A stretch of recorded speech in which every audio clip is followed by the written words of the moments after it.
What's good, guys? It's MB Garage coming back at you with another video. So today I'm going over every mod I've installed on my Kia Stinger GT, and I'm also going to go over a cost breakdown. So I'm kind of trying to give you guys a ballpark of how much it would take to build a Kia Stinger. Mine is definitely not to the point where I want it to be, but I definitely am happy with where it is. So I'm just going to go over all my mods and let you guys know how much I've spent on them. All right, let's get right into this one. All right, so the first mod that I'm going over today, this is my most expensive one. It's the Lap 3 ECU tune. All right, so it's actually right under this. It's a full ECU, so it comes on a spare ECU. So I still have my stock one at home.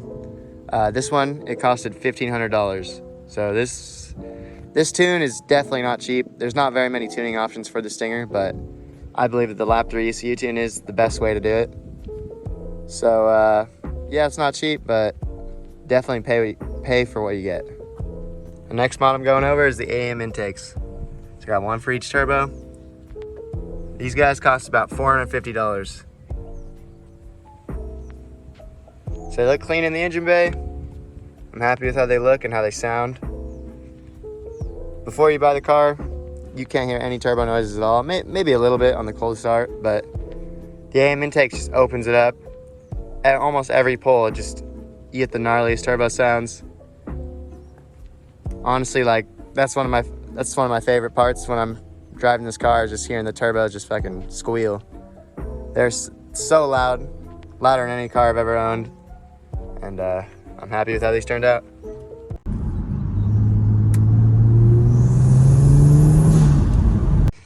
So next is the HKS spark plugs.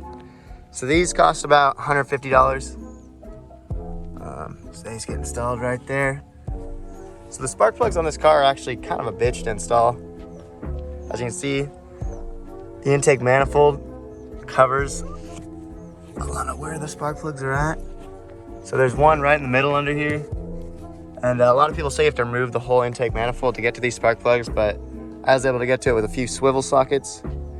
Definitely wasn't easy, but I was able to get the job done. Took me about an hour to do all 6. But I was dealing with misfires before I installed these spark plugs, and once you gap them correctly and have the HKS spark plugs installed, I haven't had any other problems from this dealing with misfires. So I definitely recommend these if you plan on tuning the car or just pushing the car in general. Alright, so the next mod is the MBRP Pro exhaust. So this exhaust, it costed me about $900. I believe it's on the cheaper side of exhaust you can buy for this car. But from what I saw online and all the sound clips I was listening to, it definitely is the way to go if you're trying to go for most efficient and the best sound for when you don't pay like $2,000 for a gnarly catback exhaust. I'm happy with how it sounds. I definitely want my Kia Stinger to be a little bit louder. I don't want it to be obnoxiously loud, but I think I might go with the catless mid-pipe soon. Just so it'll make the tone a little deeper and also just get a little more sound out of it.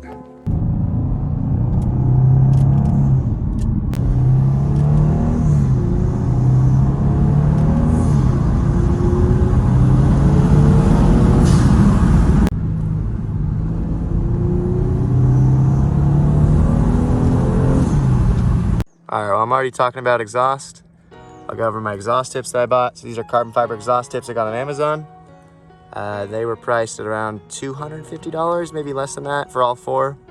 They're $50 a piece. It's from Natami, I think is the brand.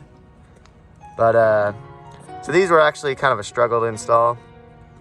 The stock exhaust holes for the tips that originally come with the car, they are a lot smaller than this. I bought 4-inch outlets. I learned the hard way, do not go with 4-inch outlets. I didn't know what I was thinking, but even after dremeling out I completely had to get rid of the holes that were there. These still barely fit. As you can see, it's barely fitting in this diffuser. I'm planning on getting a carbon fiber diffuser, and it's not gonna have the bottom right here. It'll just be open right here, and it'll probably fit in that a lot better. But yeah, so if you are planning on going for aftermarket tips, Make sure to get a smaller outlet because 4 inches is way too big. I'd go for like 2.5 to 3 inches. Even then though, you're still gonna have to do a little bit of cutting because the stock exhaust tips, they're ovals and these are circles. So take that as you want, but now I'm gonna be shifting away from the performance side of things, more just for the visual aspects of the mods. So this carbon fiber spoiler, it's from Arc Performance, the duckbill. I'm really happy with how this one turned out. This is one of the first mods I did to the car. Definitely worth it. Gives it that aggressive look, and it's not too huge. I don't like big park bench spoilers on any car, honestly, unless it's like a, I don't know, it depends, I guess. Some Supras can pull it off, and some and Porsches it looks good on, but for me personally, I just like a little duckbill. This is honestly a pretty large for a duckbill, but I think it rides just that perfect line where it's not too big, not too small, and I'm really happy with how it came out. But this one, it ran me about $750. So as you can tell, I'm going for more of the carbon fiber look on my car. So next, I'm going over these mirror caps. So these are actually direct replacements. They're not covers. So I had to remove the mirror to get to the actual back plating. This is very sketchy. I actually broke the mirror on the driver's side the first time I was trying to do this. So just be careful. You gotta make sure you have something to, like a pry tool to get it. You gotta make sure you're pulling it out evenly because it will crack fairly easily when you're doing this, but I think it was worth it, even though I had to buy a new mirror and everything because these things look clean. They came out to around $250. But yeah, I got these from K Stinger store. I'd highly recommend them. And this is the last carbon fiber bit that I have on the outside of the car. Probably saw it earlier in the video. This is the front lip from Basenar Motorsports. So this one, it ran me about $440. I'm actually pretty hurt about it because I cracked it going into a driveway the other day, or it was a few months ago, I guess now, but it's not too bad, but it was like right when I bought it, so I'm gonna have to buy a new one eventually, but I just bought it and I did not want to have to spend another $400 just for a new front lip. But honestly, other than the crack, it looks really good. I like it has the winglets on the side. It's a nice touch, and I think if I had to do it again, I'd probably buy this one. All right, so next I'm gonna be talking about my wheels. So these actually are the stock wheels, but I had them powder coated black. I believe it's satin black. So I knew eventually I was gonna wanna buy new wheels for this car, but I'm gonna keep it real.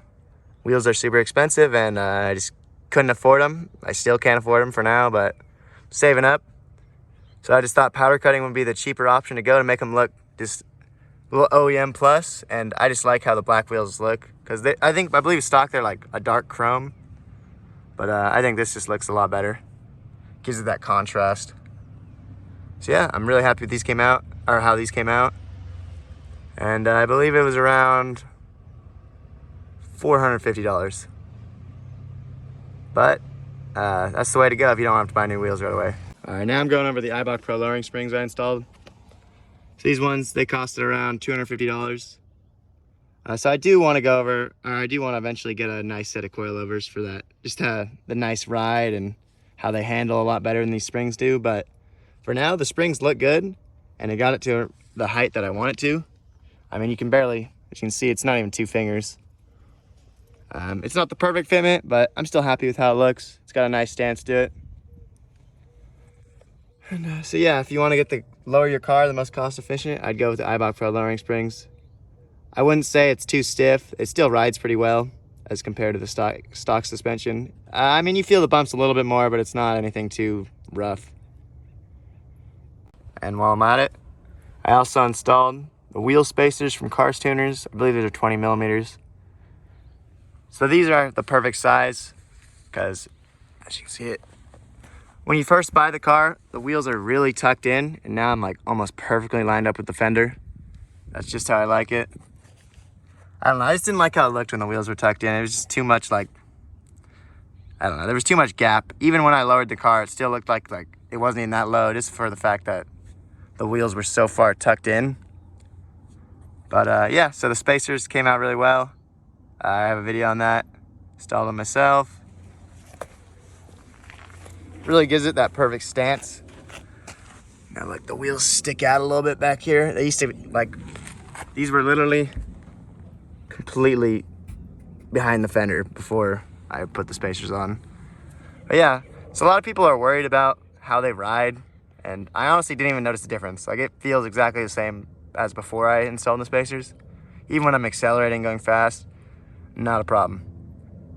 All right, the next thing I'm going over is my roof wrap. So I got my roof wrap satin black.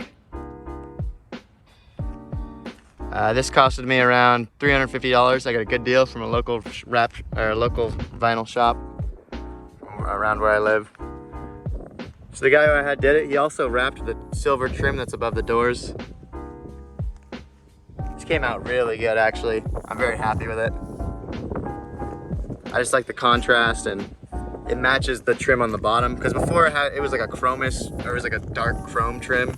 I don't know, I just thought it looked out of place. So I'm happy with how that looked. The roof itself gives it that nice contrast. Looks really good. I believe it's satin black. It's a little dirty right now, but you can still get the gist. It's one of those subtle things that you can't really notice, like why it makes the car look better. But when I tell you, I mean, you'd understand. All right, now I'm almost done here. So one of the last things I've done to my car is these carbon fiber door panels. So it's just an overlay, but to be honest, for an overlay, it looks really good. It's real carbon fiber, so came out pretty clean. It's not perfect, but hey, got the job done. I wish they made an actual like door handle that was carbon fiber, because I would have gone for that if that was an option, or at least that I know. But I'm happy with how it looked. So this was kind of an update video. I'm just where I'm at with the build. So I still have a lot of big plans for it. As of now, I'm just saving up. So if you really want to see the future of this car and where I'm going with it, just like and subscribe. I really appreciate you guys watching. Stoked with how the videos have been doing. So the next video I'm doing, it's gonna be more of a longer form. I'm putting a lot of work into it, so just stay tuned. And you guys have a good one. Deuces.